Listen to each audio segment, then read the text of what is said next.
Alright, it's a video for 3HT about exercise 35. It says here the tunnel in this figure is described by this formula. The formula is the height equals minus 0.38, and then in brackets x minus 2.8, and then another bracket x minus 8.2. And then what do we need to do? We need to calculate the width of this tunnel. Alright, so let me show you how that works. I wrote down the formula here in the meantime, and I'm going to make a sketch of this graph here at the bottom. Well, if a formula was written down in this way, then maybe you remember that you can just see what the x-intercepts are, because the x-intercepts are 2.8 and 8.2.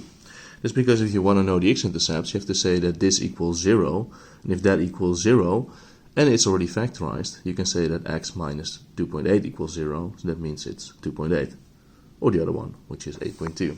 So if you want to calculate the width of this tunnel, so that's exercise A, the width equals 8.2 minus 2.8, and that's 5.4 meters.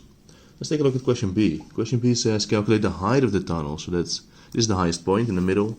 The question is, how high is that? How high is that point? So you need to figure out what is the x value of this point. This point is called the vertex, right? Because it's the highest point is called the vertex, or the lowest point, depending on what your parabola looks like.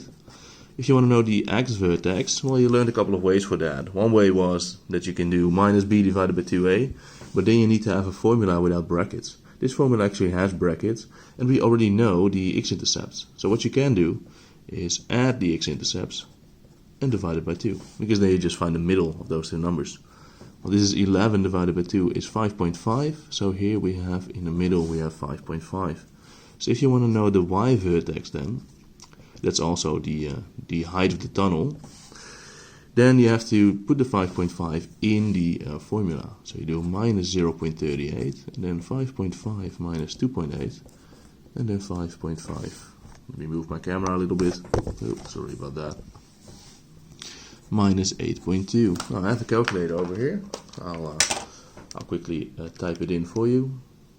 You see, minus 0.38 times in brackets 5.5 minus 2.8, and then times 5.5 minus 8.2. And this minus here looks a bit small. Okay, here I get 2.77 meters. So that's how high this tunnel is. Then we're going to go to question C. It says John walks through the tunnel 1.5 meters from the center without hitting his head. What do you know about John's height? Okay, so here we have the center. Right? Now John walks 1.5 meters away from the center. So it can be in either direction. I'm just going to choose this side, but if you do the other side, you get the same answer. So here's John. He's there.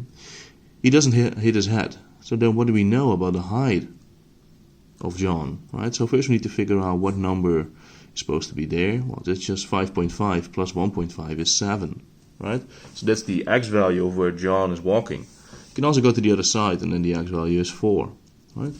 And then we have to fill that into the formula. So for C, we calculate the height is minus 0.38 times 7 minus 2.8 and 7 minus 8.2. Alright, let's see what that will be. I'm going to type the formula in again.